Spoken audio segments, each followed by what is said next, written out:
చచ్చిపోలేదు. దాని మీద మీరు ఏం చేయగలరన్నా? మీ సంస్కారం ఇది అంటున్నా నేను.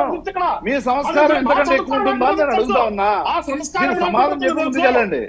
మీ సంస్కారం మీరు దానికి ముందు సమాధానం చెప్పి ముందుకెళ్ళండి. ఎస్, మేమేం చెప్పామో ఏం చేసామో కూడా ప్రజలకు తెలుసు. దాని కూడా సాక్ష్యాధారాలు ఉన్నాయి. మేమేం చెప్పామో కూడా తెలుసు, ఏం చేసామో తెలుసు.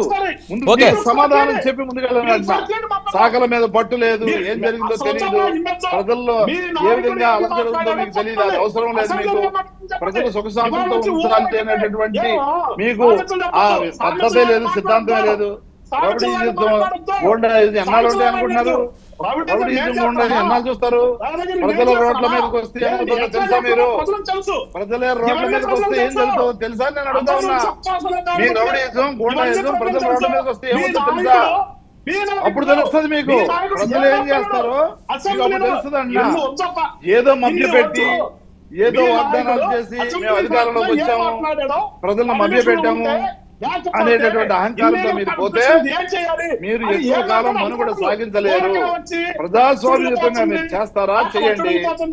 రాజ్యాంగాన్ని గౌరవిస్తారా? గౌరవించండి. అందు ఇట్లాంటి చేష్టలు చేస్తూ వెళ్తే మీ ఎక్కువ కాలం మనుగడ ఉండదు అని నేను చెప్తా ఉన్నా.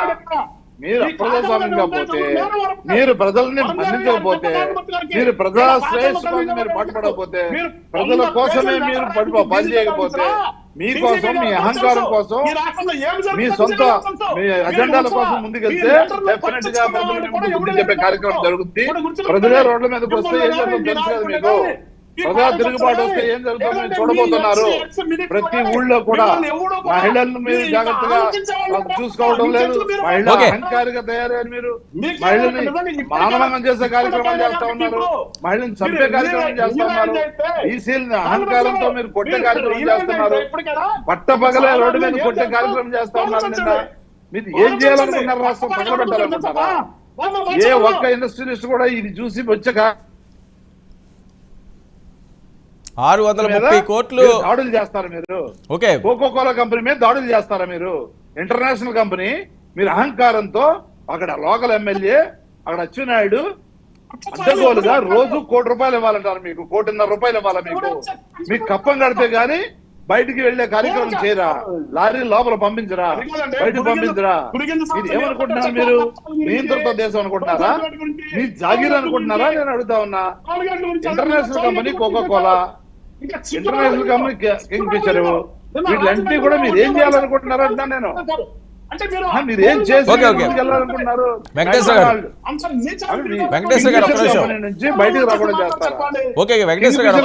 లారీ లోపలికి వెళ్లకుండా బయటకు రాకుండా గోండాల్లాగా, రౌడీల్లాగా 200 మంది వెళ్ళి మొత్తం దాడి చేసి ఫ్యాక్టరీని మొత్తం నాశనం చేస్తారా? ఫ్యాక్టరీని నాశనం చేస్తారు, ఫ్యాక్టరీని నాశనం చేస్తారు, సచివాలయాలు నాశనం చేస్తారు, గ్రామ సచివాలయాలు నాశనం చేస్తారు, నాశనం చేస్తారు. ఏంటి మీ అహంకారం అంట? మీ అహంకారం ఏంటి? మీ అహంకారంతో అయిపోతుంది. వెంకటేశ్వర గారు ఒక్క నిమిషం. నారాయణమూర్తి గారు చేయండి అంటే పాలన చేతగాక నారాయణమూర్తి గారు మీరు ఈ విధంగా నారాయణమూర్తి గారు ఒక్క నిమిషం. నారాయణమూర్తి గారు ఒక్క నిమిషం. దుర్మార్గంగా పోతారా? ఒక్క నిమిషం అండి. నారాయణమూర్తి గారు ఒక్క నిమిషం.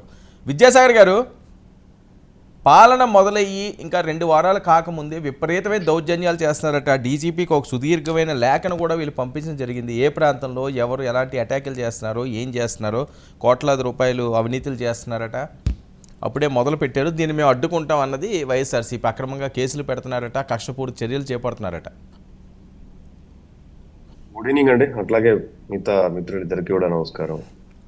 వైసీపీ మాట్లాడే మాటలకు విలువ, గౌరవం లేనటువంటి మాటలు పట్టించుకోవాల్సిన అవసరం లేదు. సింపుల్. వాళ్ళని అసలు కన్సిడరేషన్కి తీసుకోవాల్సిన అవసరమే లేదు. మాట మాట్లాడితే ప్రతిపక్ష నాయకుడు, ఎవడు ప్రతిపక్ష నాయకుడు ఈ రాష్ట్రంలో? అసలు ప్రతిపక్షం లేకపోతే నాయకుడు ఎక్కడి నుంచి వచ్చినాడు? ఏ మాటలు పిచ్చి పిచ్చి మాట్లాడతాడు? భ్రమలో నుంచి తొలగి వాళ్ళు ఇంతవరకు బయటికి రాలే. ముందు జరిగిన సంఘటనలకు సమాధానం చెప్తామే. నువ్వు ఈ పురాణాలు వద్దు, మీకు ఈ సొల్లు పురాణాలు చెప్పకుండా ముందు జరిగిన ఘటనలకు సమాధానం చెప్పు. రాష్ట్రంలో నారాయణమూర్తి గారు ఇస్తాను. నారాయణమూర్తి గారు ఒక్కరిస్తాను. ఆయన కంటిన్యూ చేయమండి. ఆయన కంటిన్యూ చేయండి. ఇస్తారు. మీకు ఏం అబ్జెక్షన్ ఉంటే మీరు చెప్తారు. అవసరంలా నువ్వు అవకత కాలక్షేపం చేయడానికి ఇక్కడ ఇది వాల్యుబుల్ టైం. ఓకే ఒక్క నిమిషం నారాయణమూర్తి గారు ఇస్తాను, ఆయన కంప్లీట్ చేయనివ్వండి, మీకు ఇస్తాను. వెళ్ళిపోమంటే ప్రశ్నించే ప్లస్ లో పిలిస్తే గౌరవంగా డిబేట్ చేసే పరిస్థితి ఉంటే పిలిచండి. సమాధానం చెప్పు. అవసరం లేదు, అవసరం లేకపోతే ఓకే నారాయణమూర్తి గారు ఒక్క నిమిషం ఆయన కంప్లీట్ చేయనివ్వండి, ఆయన వెర్షన్ మీరు విని దానికి మీరు రిప్లై ఇవ్వండి. ఒక్క నిమిషం నారాయణమూర్తి గారు ప్రశ్నించే ప్రతి పౌరుడు అవసరం లేదని చెప్తారు మీరు. ఓకే నారాయణమూర్తి గారు అది కాదు వర్మ గారు, నారాయణమూర్తి గారు ఓకే ఆయన కంప్లీట్ అయిపోయాక మీ ఇష్టం, మీరు మాట్లాడండి.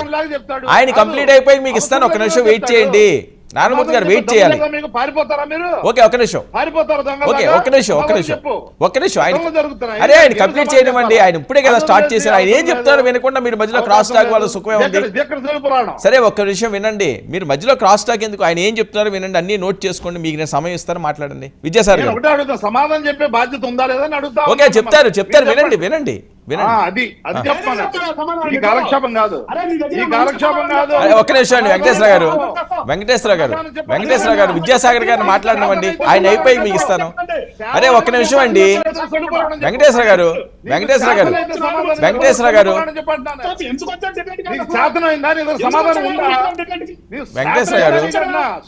గారు నేను అడిగిన దానికి రాష్ట్రంలో జరుగుతున్న దానకాండకి ఇన్సిడెంట్స్ మీకు విట్నెస్లు ఇచ్చా. ఓకే వినండి, వాళ్ళు ఏం చెప్తారో వినకుండా మీరు మళ్ళీ క్రాస్ టాక్ ఎందుకు మధ్యలో. ఒక్క నిమిషం ఇస్తానని చెప్పాను కదా విద్యాసాగర్ గారు, ఎవరో మాట్లాడొద్దు, ఎవరికి ఇస్తే వాళ్ళు మాట్లాడండి. మీకు అబ్జెక్షన్ ఉంటే ఫింగర్ రైజ్ చేయండి, నేను ఇస్తాను ఛాన్స్. విద్యాసాగర్ గారు పని చేయండి, ఆనే పెట్టుకొని డిబేట్ చేయండి.